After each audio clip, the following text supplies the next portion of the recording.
Hey there everyone, Mary Cristelli with PCC Wellness and Rec, back with another weekly workout. I do have a couple of props that I'll need for today's workout. I've got a chair and a smaller step stool, so I recommend having something like that on handy just in case, because we've got a couple of exercises that we'll need them for. I will put the details of this in the description below the video so you have that, and we'll go ahead and get started with the warm-up. So for the warm-up, we're going to do 30 seconds for each movement. We'll do the whole thing 2 times through. We're going to start with alternating leg swings. So we're stretching out the backs of our legs, primarily our hamstrings on this one, and we're just kicking one leg out and then the other. No need to get your leg all the way parallel to the floor. You can kick lower if you'd like, just whatever works best for you. Making sure we're feeling a little bit of a stretch in the hamstring of the leg that we're kicking.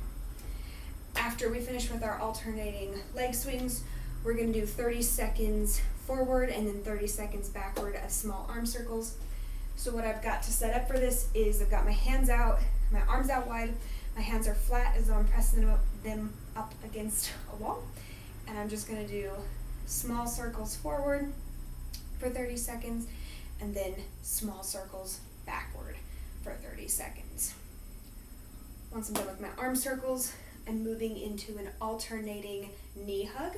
So just switching, pulling my knee up in toward my chest. If it's better for you or more comfortable, you can use a wall, you can have a chair near you for some balance and stability, just either to help or just for the comfort of, if I'm going to fall, I can grab that. So those are alternating knee hugs. After that, you'll do 30 seconds of alternating knee cradles. Again, having the wall or a chair nearby might be helpful, so if you need to use that for some stability or you want to, that's what you've got to do. So with this one, I'm just grabbing my knee and my foot and pulling it up toward my chest and just stretching out, feeling mostly along the IT band and into my glutes on that. So that's an alternating knee cradle. You'll finish off the warm-up with a deep squat to a forward fold. So I'm going to turn to the side because it's a little bit easier to see the movement from the side than it is to see it from the front. I've got my feet about shoulder width distance apart, and I'm going to come into a deep squat. You squat down as deep as works for you. So it might be this where you're really close to the floor. You might be up a little bit more. You just go to your body's depth of a squat, whatever is most comfortable for you. But you're going to come into a nice deep squat for yourself and then come into a forward fold.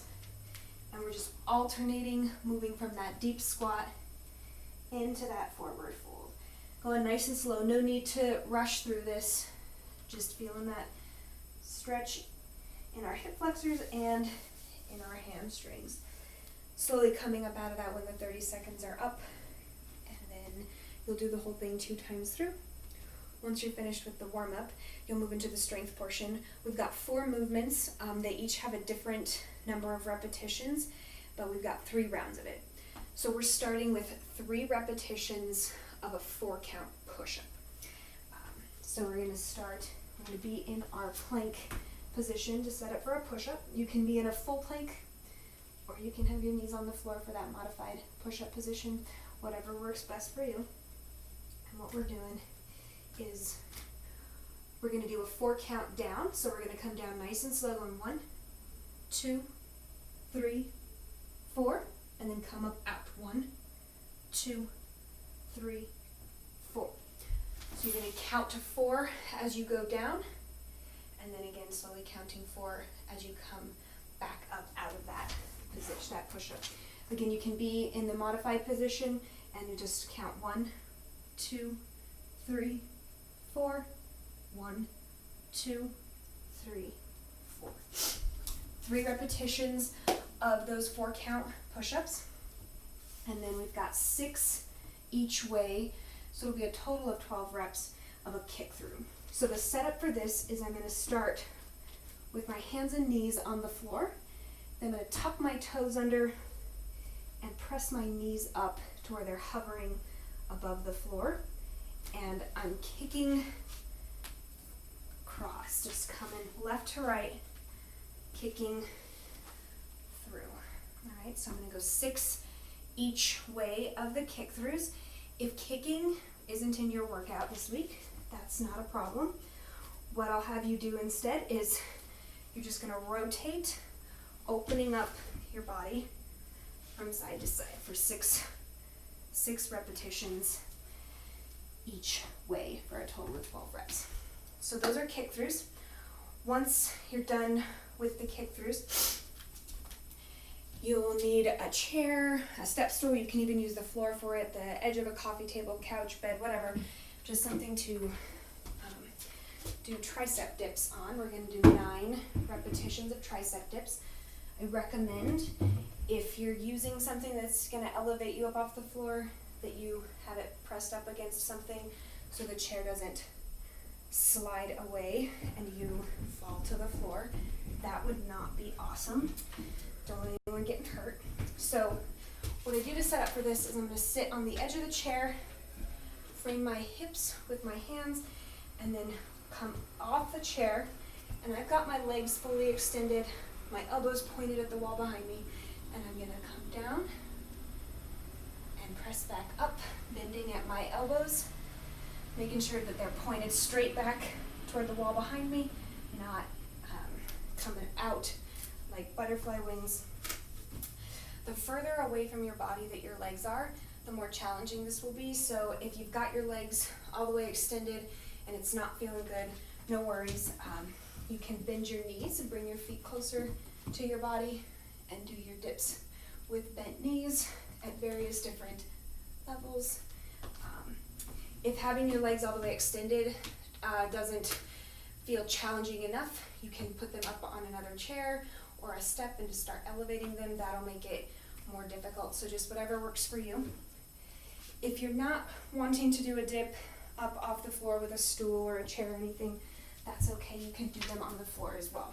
So what you'll do is you have your hands, fingers pointed towards your feet, and then you're going to lift your hips up into a tabletop position, and we're just bending at our elbows, coming down to the floor, tapping our bum to the floor. So those are the different ways that you can do the dips. Whatever works best for you, 9 repetitions. And the last movement for the strength portion are 12 squat jacks. So I start with my feet together, hands up overhead, and I'm jumping into a squat. All right, bringing my hands down by my side. All right, 12 squat jacks, 3 rounds through for the whole strength portion. I'm going to move this chair out of the way because I don't need it anymore.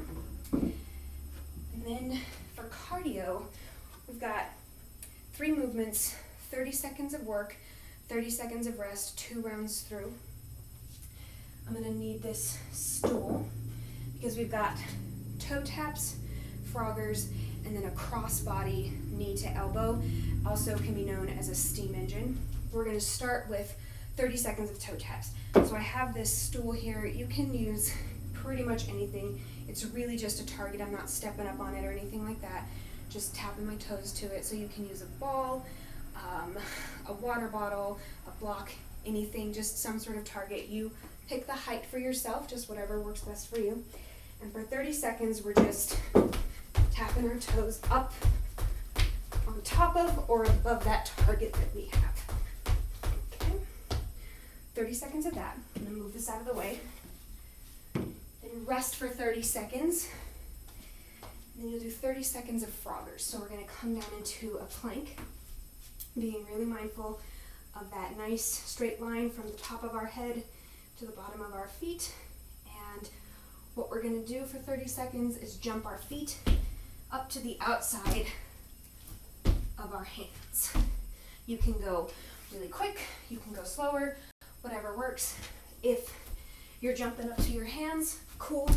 If you're getting behind your hands, cool. If you're coming a little bit further behind your hands, that's fine. Jump to your comfortability, your degree. If doing the 2-foot jump or hops isn't working for you, that's all right. you can do alternating. Just bringing that foot up outside your hand. Again, knowing that you can bring your foot up. You don't have to go all the way up to the outside of your hands. You can bring it to your range of motion within your hip joints. Excuse me. 30 seconds of froggers, and then the last movement for cardio are 30 seconds of a crossbody elbow to knee. And so I have my hands interlaced behind my head. I want to keep my chest up and my chin up so that I'm not collapsing down. Nice straight back. And then I'm just alternating, bringing my knee across my body to the opposite elbow for 30 seconds. Making sure you're trying to keep the chest up the whole time. So if you're not getting your knee all the way to your elbow, no problem. Bring it up as high as you're able to make while you maintain that chest up positioning, so we're not hunching in our backs and collapsing. 30 seconds of that, 30 seconds of rest, 2 rounds through, and then closing out the workout with core. So we've got 3 movements, 10 repetitions for each of them, 3 times through. We're starting with hip raises, so I'm gonna lay back all the way down on the floor, then kick my feet up to the ceiling. Got my feet flat as though they're planted up against the ceiling, and I'm just gonna put my hands down by my side. And for 10 repetitions, I'm just doing little pulses up off the floor with my hips. So 10 hip raises. Then you're gonna stay with your feet up in this position, and we're doing like a crossbody, like a bicycle almost. We're doing crossbody crunches with our feet up in the air. And so you can put your hands behind your head. I prefer to put them out in front, but whatever feels more comfortable to you. And I'm going 10 repetitions to one side, crossing over, and then 10 repetitions to the other side, keeping that my heels up toward the ceiling, and through that entire movement. 10 repetitions each side of those, and then finishing the workout with 10 each way of a hip hinge twist. So I've got my feet extended out, legs on the floor, and I'm just gonna hinge my hips back. I want my chest open up toward the ceiling, and then you can put your hands in front of you. You can clasp them together. You can cross them across your chest. I like to grab opposite hand to opposite elbow, whatever feels comfortable for you. And we're doing 10 repetitions each way where we're just twisting from side to side in that hinged position. All right, so it'll be 10 reps each for a total of 20. Do the core portion 3 times through. If you have any questions or comments, concerns, anything like that, please let me know. I'm here to support you. I want to help however I can. I hope you have a really awesome workout. I will be back for next week's. Have a good week.